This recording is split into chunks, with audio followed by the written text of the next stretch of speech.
截图中啊，其实已经告诉我们，它其实用字体，然后以圆为概念去设计它的字体。那它的字体，我们以前这种一个 N 的字体的话，我们要让内跟外的圆是呈现完美的圆，基本上我们都会用路径管理员去做一形状合并去除，或者说是做分割，然后就再选择重组这样子。那现在 Illustrator 有一个蛮方便的工具啊，也可以。如果说大家在设计图的时候需要快速完成，我觉得这个还不错，然后推荐给大家。那首先我已经准备好我们的文字，然后首先要建立外框。那建立外框之下的话，那影片的图示是像讲，它是用圆圈以圆为基础去制作字体。那我们同样先做外圆，那外圆我都是采用原本的圆为宽度。那因为只是快速介绍，所以很多的间距我就不会去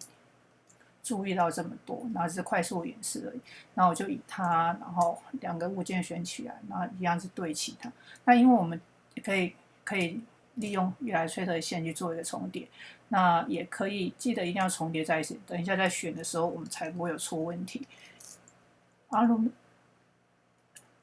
其实我们也有看线的工具在这边，它也可以选择显示外框，也可以看出我们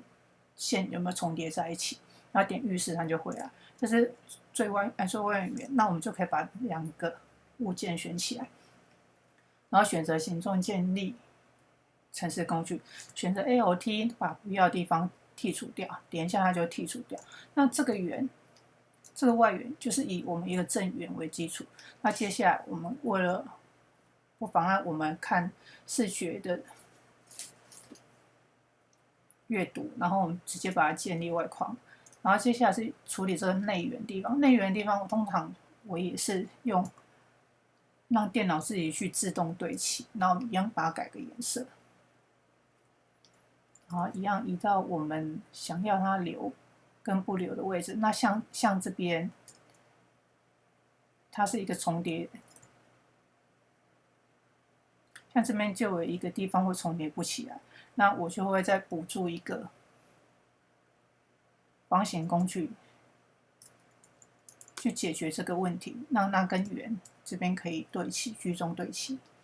这边对齐，然后这边要刚好对齐，才不会有一个角度在。那我先让它建立形状建立，那这边就会呈现一个漂亮的弧度。那我一样会选起来，然后一样用形状建立程式工具，然后按住 ALT 点我不要部分。